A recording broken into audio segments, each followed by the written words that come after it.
are in the commute. If you won some money at the casino and then put all your winnings on red but it came up black. If you got your best shirt dry cleaned before a wedding and then immediately dropped food on it. If you won an argument with a friend and then later discovered that they just returned to their original view. Starting over is harder than starting up. If you're not ready for that, like if you've already had a bad day, then what you're about to go through might be too much. Feel free to go away and come back. I'll be here.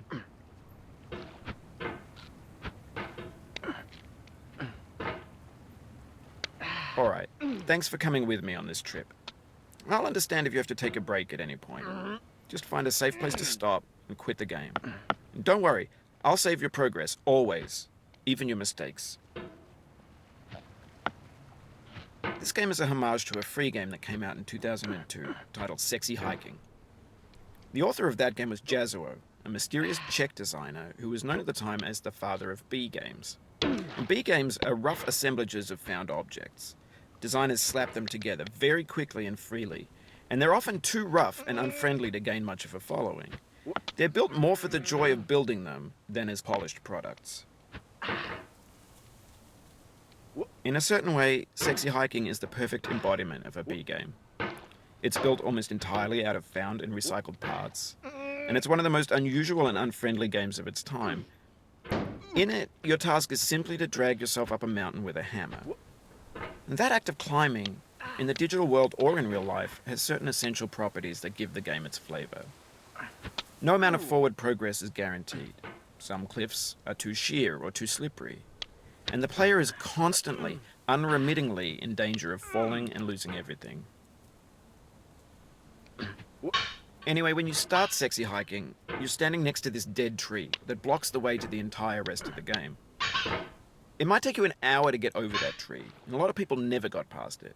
You prod and you poke at it, exploring the limits of your reach and your strength, trying to find a way up and over. And there's a sense of truth in that lack of compromise. Most obstacles in video game worlds are fake.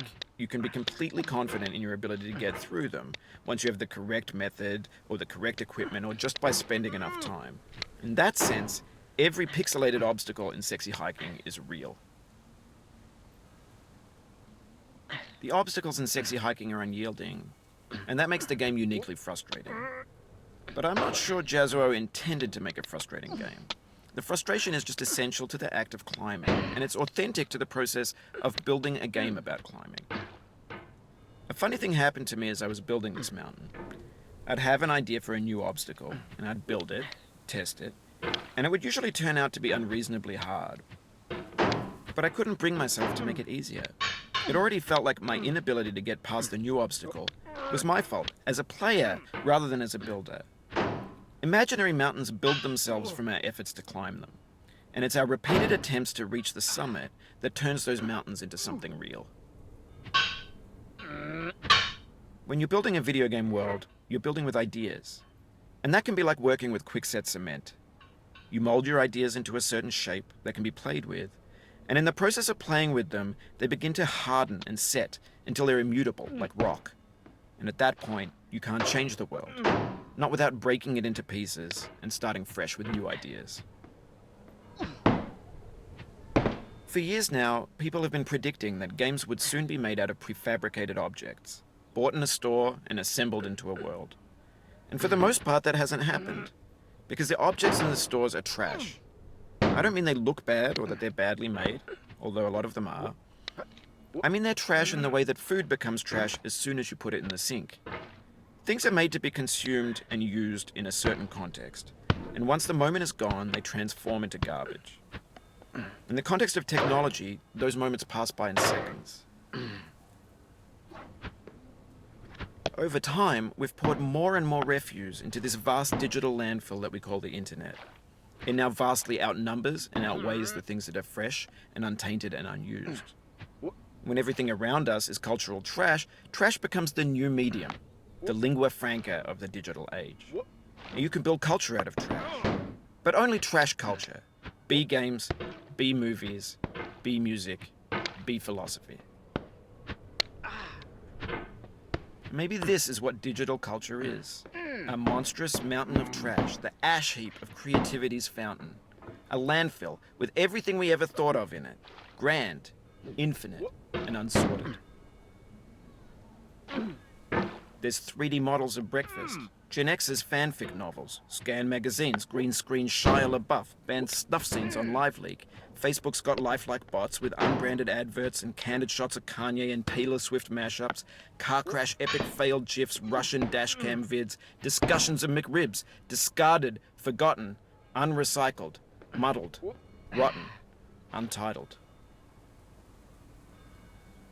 Everything's fresh for about 6 seconds, until some newer thing beckons, and we hit refresh. And there's years of persevering, disappearing into the pile, out of style, out of sight.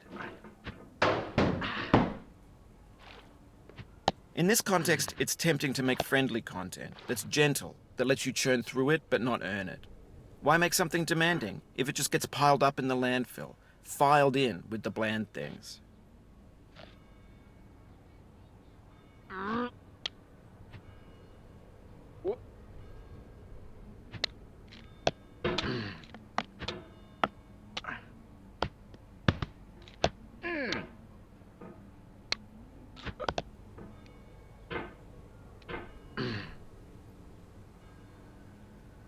When games were new, they wanted a lot from you.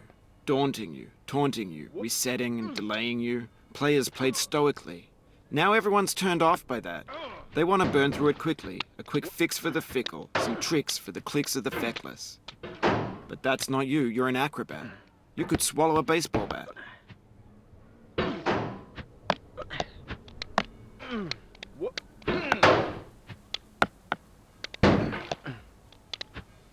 Oh, you just lost a lot of progress. That's a deep frustration, a real punch in the gut. Oof, sorry about that.